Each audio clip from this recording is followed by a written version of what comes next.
darurat nasional. Di konstitusi dikatakan ya, tugas negara itu apa? Melindungi segenap bangsa. Ini melindungi dari apa? Penyakit. Jadi dia lebih takut kepada nasihat ustadz atau kiainya. Kalau dibilang kiai bilang itu pemerintah itu dajjal. Sampai ini mulut berbuih, sampai kita jungkir balik kaki di atas itu berhak DPR berfungsi dengan baik walau alam. Jangan harap. Ini kilapah ini kayaknya udah seperti orang hamil ini, mau partus. Selalu saya katakan, jangan bayangkan kilapah itu akan tampil dengan wajah garangnya, akan memenggal kepala.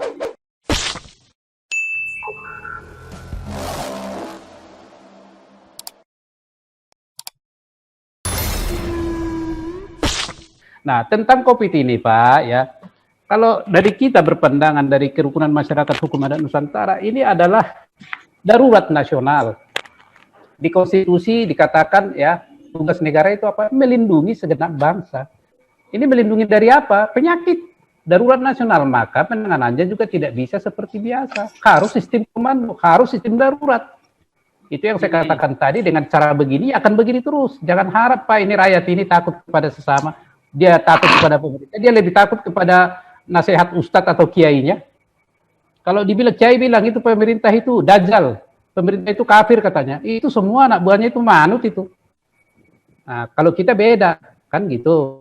Jadi tidak gampang, ya. Tetapi kita berharap di kemudian hari ini dengan amandemen ini itu semua bisa dirombak. Nah, di dalam mengatasi permasalahan nasional, ya, apa yang selalu dikatakan oleh Pak Jenderal Junias, ya, Pancasila itu bukan hanya way of life, bukan hanya itu adalah strategi di dalam menyelesaikan persoalan-persoalan kebangsaan. Siapa yang melaksanakan strategi itu? Di MPR sana, ya. Keadilan sosial bagi seluruh rakyat Indonesia. Bagaimana mencapai ini? Dengan cara bermusyawarah. Sila keempat. Berdasarkan apa? Sila pertama, ketuhanan yang Maha Esa. Dengan persatuan, kemanusiaan dan persatuan. Strategi itu, Pak. Itu kalau Bapak tanya itu Pak Junias pasti setuju itu. Strategi itu. Tetapi itu nggak bisa jalan. Maka jangan harap seperti Bapak tadi bilang, anggota DPR walau alam. Sampai ini mulut berbuih, sampai kita jungkir balik kaki di atas itu berhak DPR berfungsi dengan baik walau alam. Jangan harap. Jadi kita yang harus melakukan sesuatu terobosan. Bagaimana caranya?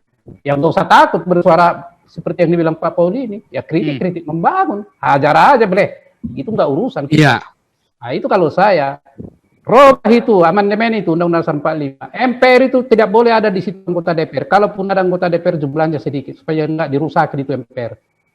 Ya kan, permusyawaratan kok, bukan perpartaian di sana, bukan pertengkaran di sana. Majelis Permusyawaratan Rakyat, bukan majelis partai rakyat, bukan majelis pertengkaran, perseteruan, bukan. Kalau di DPR memang itu kerjanya kok, di rusam game di situ. Kalau di MPR itu adalah win-win solution itu. Itu dulu tanggapan dari saya Pak Paul. Ya, jadi harus ada ya perubahan mendasar di sistem ketatanegaraan Republik Indonesia. Kalau tidak, walau alam. Nah, tambahan lagi Pak, ya. Kilapah ini ya, ini kilapah ini kayaknya udah seperti orang hamil ini, mau partus. Gitu.